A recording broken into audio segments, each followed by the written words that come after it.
Hello, I'm Matthew Emery-Waller and welcome to our continuing coverage of the unrest in Russia. Well, let's start straight away with that dramatic breaking news in a quite extraordinary day in Russia. The leader of the Wagner group, Yevgeny Prigozhin, has ordered his mercenaries to turn around and return to their bases to avoid bloodshed, he said. A huge convoy had been heading towards Moscow in what Vladimir Putin had described as an attempted mutiny. Well, Prigozhin said his troops had advanced 200 kilometres towards the capital in just the last 24 hours. Well, in his nightly address, Volodymyr Zelensky, the Ukrainian president, said that his counterpart in Russia was running scared. The man from the Kremlin is obviously very afraid and probably hiding somewhere, not showing himself. I am sure that he's no longer in Moscow. He knows what he is afraid of because he himself created this threat. Let's go straight to our World Affairs editor, John Simpson. And John, in an extraordinary day, another really dramatic twist. I think that nobody really anticipated this. You have to wonder whatever argument the Belarusian president can have possibly used to Prigozhin to persuade him to change. I mean, bloodshed, well, he says he's been claiming it's one of the reasons why he was advancing on Moscow. He's been complaining that Russian troops, the ordinary army of Russia, has been firing on his men, the Wagner group men, and killing them. That's why he wanted to have it out with the defense minister, Shoigu, and the head of the armed forces, Gerasimov, face to face, he said. Unsurprisingly, they didn't go down to meet him, and so he decided he was going to go and meet them. Who knows? It's really, really difficult to say. Maybe Putin has promised that he'll sack the two of them, and that's a kind of a victory for Prigozhin. But as things stand, not knowing anything more than just the basics that we know, I think this has to be quite a success for Vladimir Putin. His stock must rise greatly as a result of this. Yes, I mean, there is so much we don't know that perhaps we'll get more detail in the coming hours in terms of what prompted this about turn, this return to base. But when you look at what has happened in the last 24 hours, despite what you're just saying there about Vladimir Putin and the success in these last few moments, there is enormous damage to him, presumably. Oh, enormous damage. And I mean, what a time for the Ukrainian forces to be able to see their enemy in such a disarray. I mean, the Ukrainians have made it absolutely clear that they've still got large reserves that they're planning to throw into their big counteroffensive. It hasn't done as much as Ukraine was hoping up to now, but from this point on, it has all those weapons that it's got from NATO countries. It is able to move in and find the weak spots, which it must already have identified, and attack the Russian army in a major way. And at this very moment, the small but much more effective Wagner group is in open conflict with the Russian army. Well, it was until about half an hour ago. And now where we are is still uncertain. But of course, the Ukrainian counteroffensive will carry on, will go ahead. Yes, I mean, as you say, Putin has been badly damaged by the whole affair. John, stay with me. You're talking about the counter-offensive. Let me just tell you, in the last few moments, Ukraine announcing a new offensive on the eastern front. Their military saying their forces are advancing around Bakhmut and further. I'll come back to you, John, in a moment or two. But, of course, so much focus on what we've heard from Yevgeny Prigozhin just in the last half an hour, this about turn. Well, I just want to play an English translation of that message in Russian. It was a voice message on his Telegram social media channel in the last hour. So let's just have a quick listen.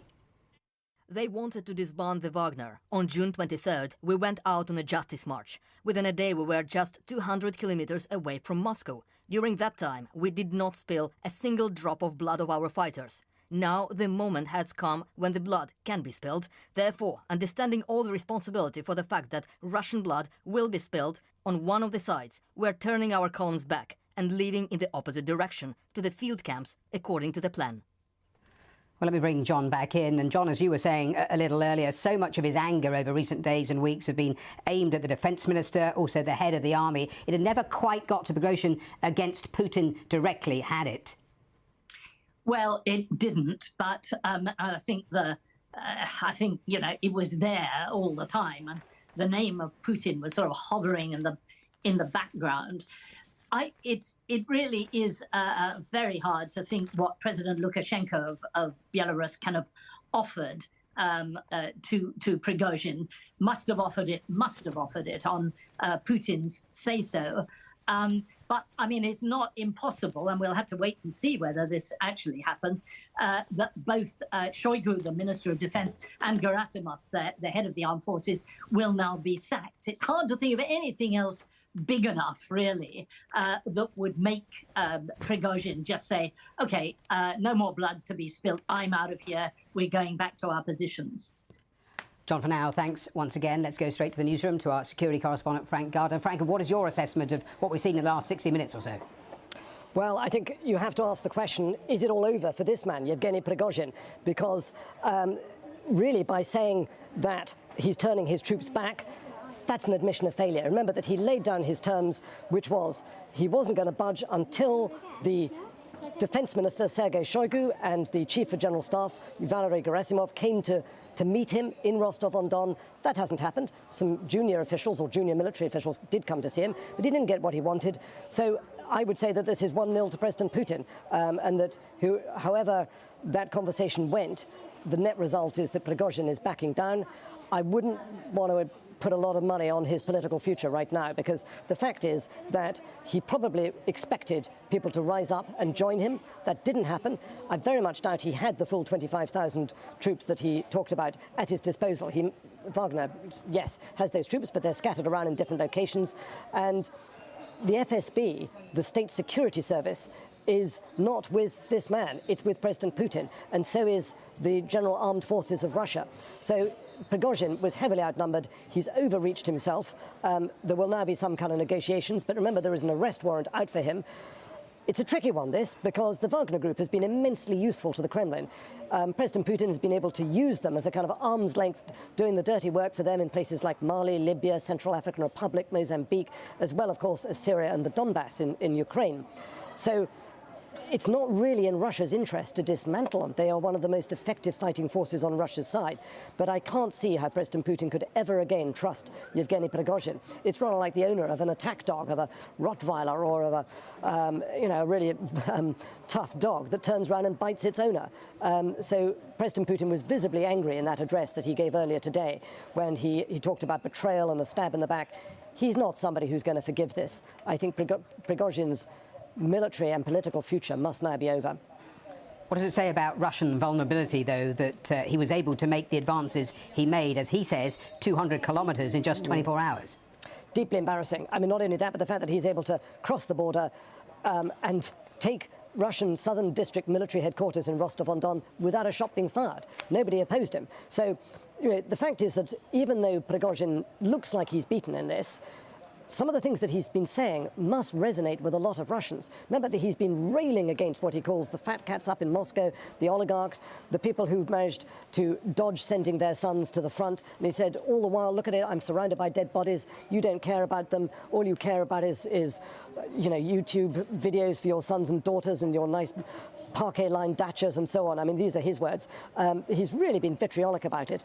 But most importantly, he has challenged in the last 24 hours President Putin's own narrative for starting this war. And that narrative, if you remember, was that, and the Kremlin has stuck to it, was that Russia had no choice but to invade Ukraine because Ukraine, backed by NATO, was going to be a threat to Russia.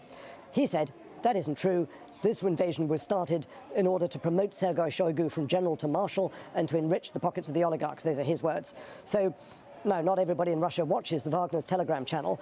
They tend to watch state television instead. So Putin still enjoys, I think, a large degree of support. But nevertheless, the genie is out of the bottle, and somebody who has fought for Russia in the Donbass and scored them their only real victory in the last 8 months is saying these things. Will he now be forced to retract them? Will he be put on television to say it's all been a terrible mistake?